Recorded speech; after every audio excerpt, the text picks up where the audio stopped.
Okay, today we got a lesson on poverty in the United States. The vocabulary words that we're going to be going and using today are poverty threshold, the income level needed to satisfy the average U.S. household's necessities per year. The poverty rate is the number of households making below the poverty threshold.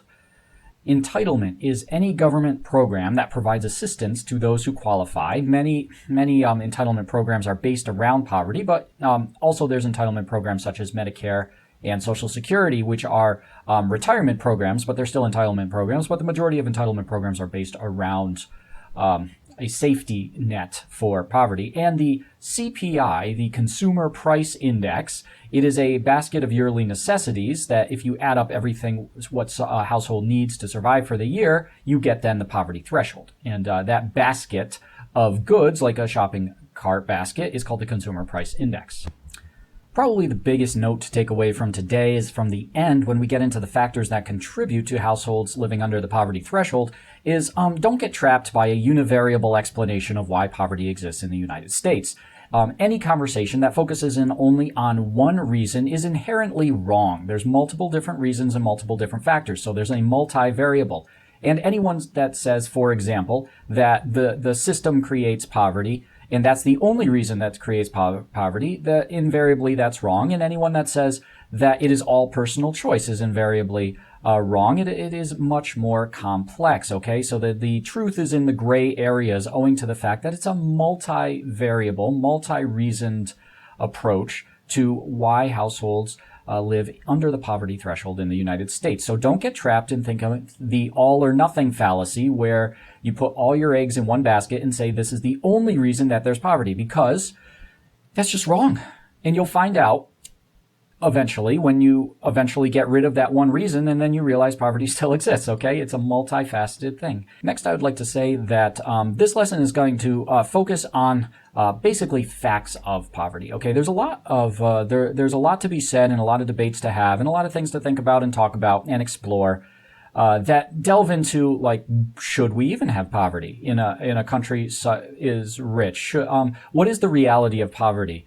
Across time. For example, some households living in under the poverty threshold would be considered rich if we went back 80 years, or some households in the United States living under the poverty threshold would be considered rich just compared to other places in the world. So there's a relative amount of what is poverty when compared to other areas or through time. There's the ideas of is there such thing as absolute poverty, or is there such thing as relative unfair poverty? So these are incredibly interesting conversations to have, but they're not the basics of a lesson in poverty in the United States. So before you get into the what should happen and are people comparatively over the course of history in other countries, and what really is poverty in a philosophical sense, well, you got to have the basic information first, and that's what this lesson is about. So let me start off with a talk of terms, okay? And, the term we don't use anymore is we don't call people poor, and we don't say poor families. There was a shift away from that. It's because it's just not nice. Not nice, but it's a little rough labeling people. People don't want to be labeled. I don't want to label people too much. So it's like, no, that is not, if you call someone poor, that is not who they are, okay? It's a situation they're in. It's not who they are. It doesn't define their humanity, okay? So using poor has sort of gone away. And people replaced it, especially in like government and especially on TV and such like that, with low income. Now, I want to make a case in saying that actually I'm not a fan of low income. This is my opinion, so you can use any term you want. But I am more of a fan of below the poverty threshold or living in poverty, okay, as opposed to families of low income or low income families. And I'll tell you why, is because back in the day, even though we don't necessarily use the term anymore, poor meant something. In a sense that back in the day, virtually at least everyone I knew, and I would gather to say the vast majority of people in the U.S. had some experience with poverty, okay? Some extended family or some family they knew or themselves. And poverty, it is serious nowadays, and it was serious back then. And words have not just meanings, but words have feelings that they bring up. And so when you say poverty, people growing up in my age knew what you meant, okay? We had stories of the food that was coming in came from the government, okay? There were weeks when the food coming in came from charity, from the church, or the government. We knew the vacations that other people could go on and we did not go on because you could argue we were poor, in a sense. And that term, people knew when you said that, they knew that. They knew that the financials weren't secure, okay? And to some degree, if you use the word poor, it calls into visions of unsafe living environments, okay? Sometimes it gets to the point of unsafe food or unsafe sleeping environments when you go to bed and literally there's bed bugs and other infestations in the sleeping room. And quite frankly, there's no money to fix that situation. So just the word poor. People knew what it meant, and they didn't just know what it meant, they felt it. And so then when you use that word, it makes someone feel something. So when it was replaced, and I understand it, and I get it when people stopped using it, and when it was replaced by low income, I had an issue with it, because what does low income really mean? You know? It blurs the lines. I could see a scenario where a college-educated person graduates, they have college debt, but everything's fine, they get a good job, but they still consider themselves low income. You see what I'm saying? But they're not even in the same universe as someone going to sleep and worrying about bed bugs, or worrying where their food is going to come from for the next month.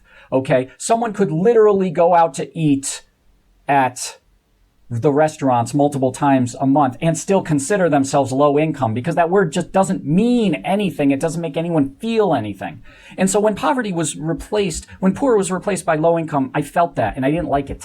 And so I never used it, and I started using, and you might hear people use low income. I don't blame them. I just don't do it. I use the very technical term below the poverty limit, below the poverty thresholds, possibly even households living in poverty. And you know why? Because it retains the word that's so important, that the word that you use to anybody, even today, you use the word poverty and they realize, man, yeah, that's a problem. You use low income and people might not say that's a problem, okay? You use below the poverty limit or threshold, or families living in poverty. It's a problem. That means kids aren't getting enough food. They're food insecure. That means the insecurity of financial insecurity. It means something more. So go on. That's fine.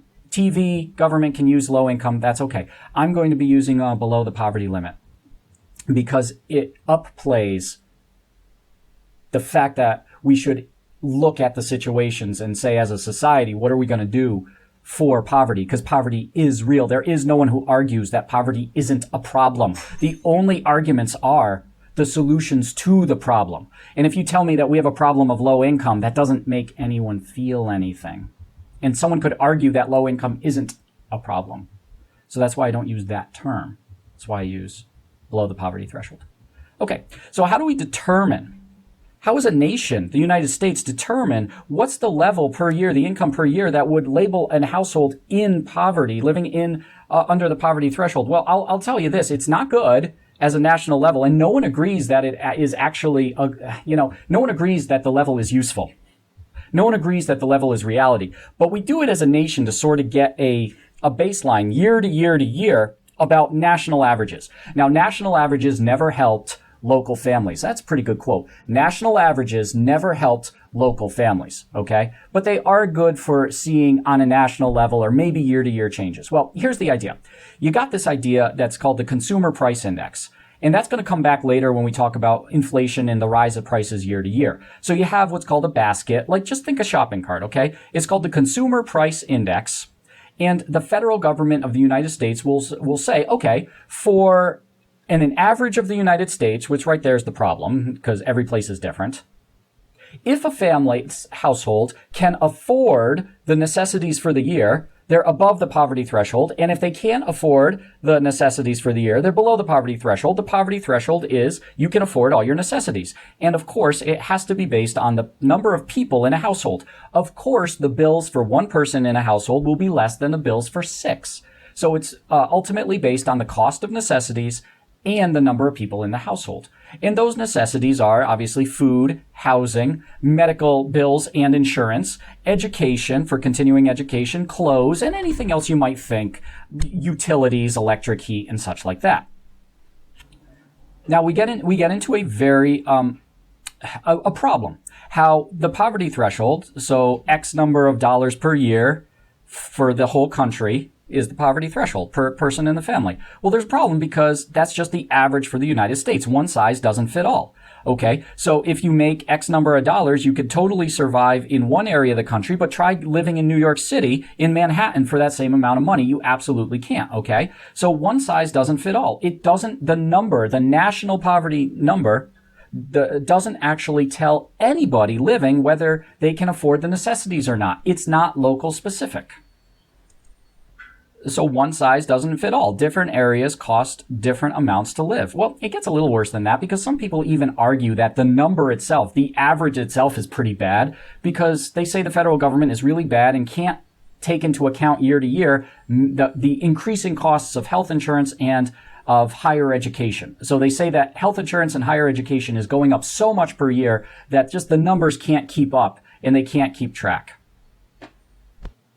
So let's take a look at this chart and see what the problem is when you create a national poverty threshold in the United States, okay?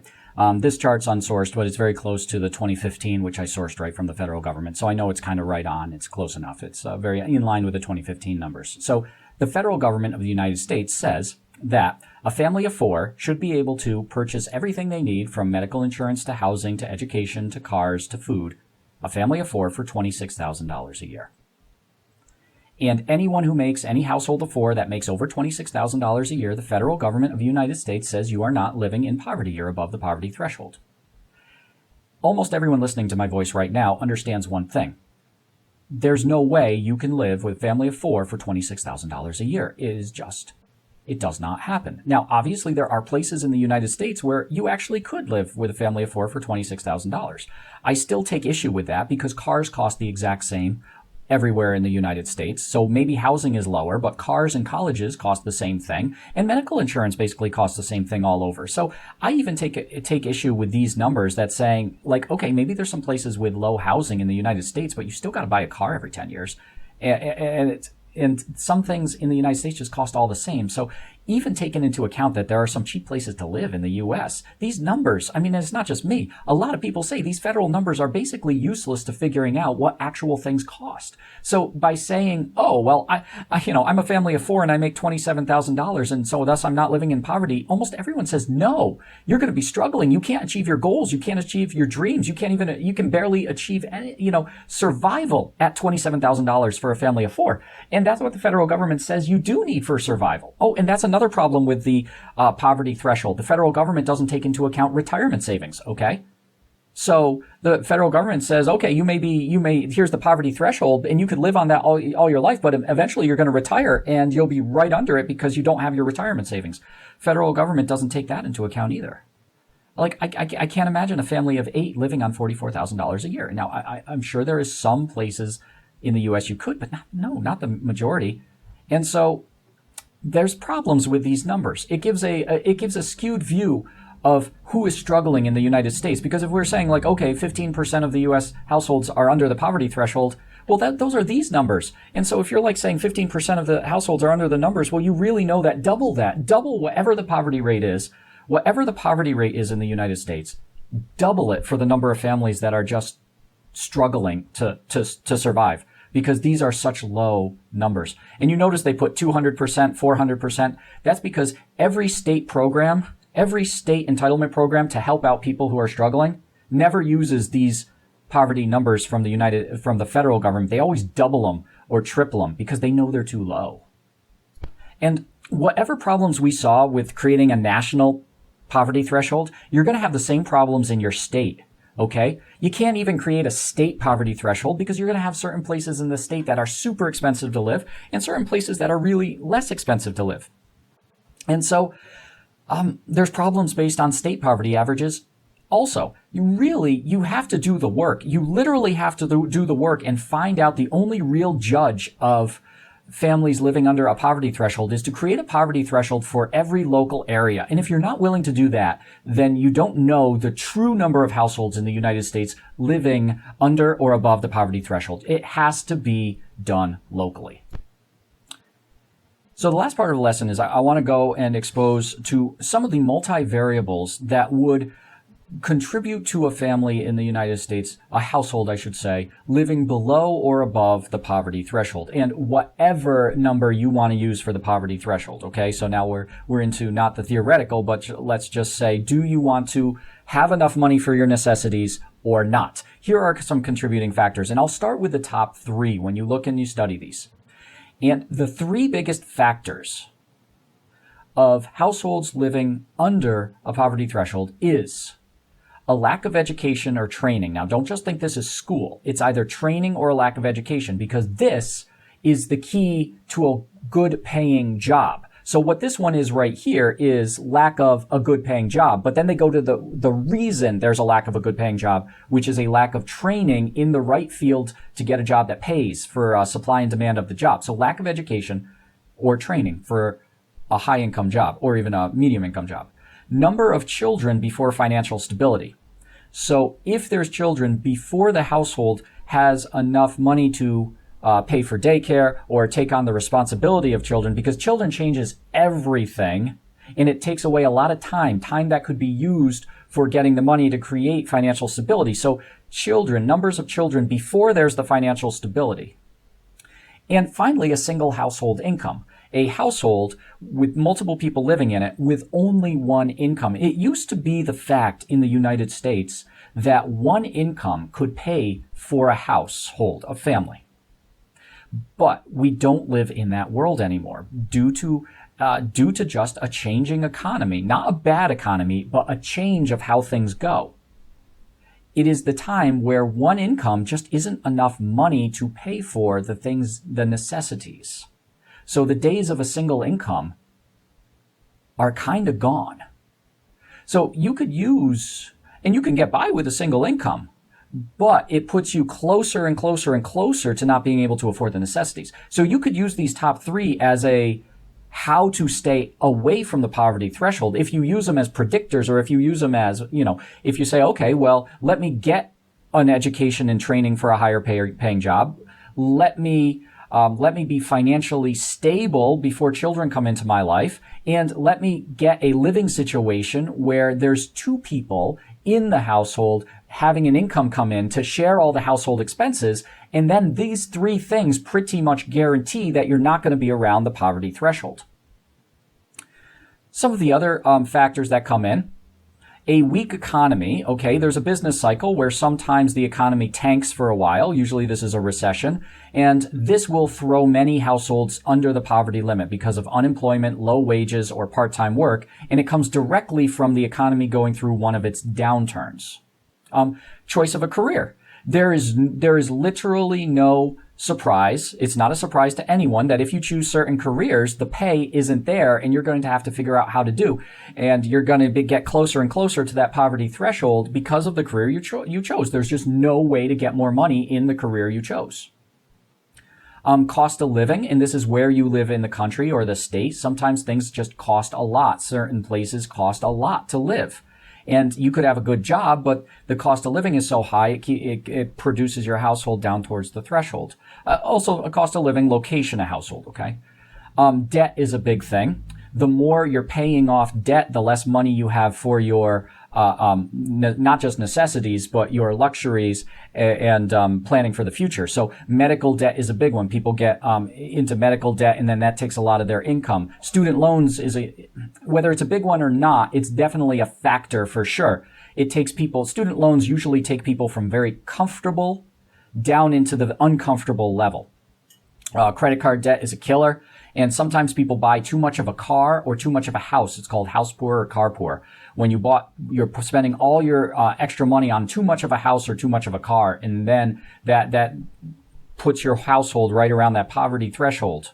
and it kills your financial stability. Financial mismanagement, no emergency fund. If you don't have an emergency fund and bad things happen with your job, that can throw your household into the poverty threshold. No retirement savings. You could be doing fine your whole life and then hit retirement. Then all of a sudden you're like, oh, I'm under the poverty threshold. And you could just be spending way too much money. And the vast majority, a lot of American households are actually financially stable, except they mismanage their money and they spend way too much on things that aren't necessities.